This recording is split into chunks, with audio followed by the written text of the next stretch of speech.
సిద్దిపేట జిల్లా కోహెడ మండలంలో శ్రీ ప్రతాపరుద్ర సింగరాయ జాతర ఘనంగా జరిగింది.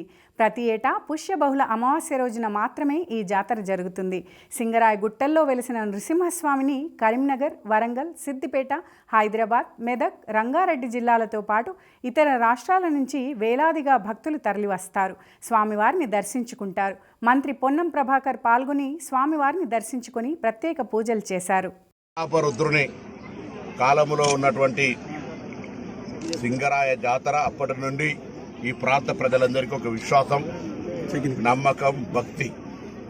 మోయతమ్మద వాగులో స్నానం చేసి ఆ లక్ష్మీ నరసింహస్వామిని దర్శనం చేసుకొని ఉగ్రం వీరం మహావిష్ణుం జలంతం సర్వతోముఖం నరసింహభీషణం భద్రం ముచ్చు నమామి అనే మంత్రం చదువుకుంటూ ఆ దేవుడి ఆశీస్సులు కోరుకుంటూ ఈ ప్రాంతమంతా సుభిక్షంగా సస్యశ్యామలతో రైతులందరూ పాడి పంటలతోటి అందరూ ఆయురారోగ్యాలతో ఉండాలి ఈ ప్రాంతమంతా అని ఆ భగవంతుని ప్రార్థిస్తూ అందరికీ సింగరాయ జాతర శుభాకాంక్షలు.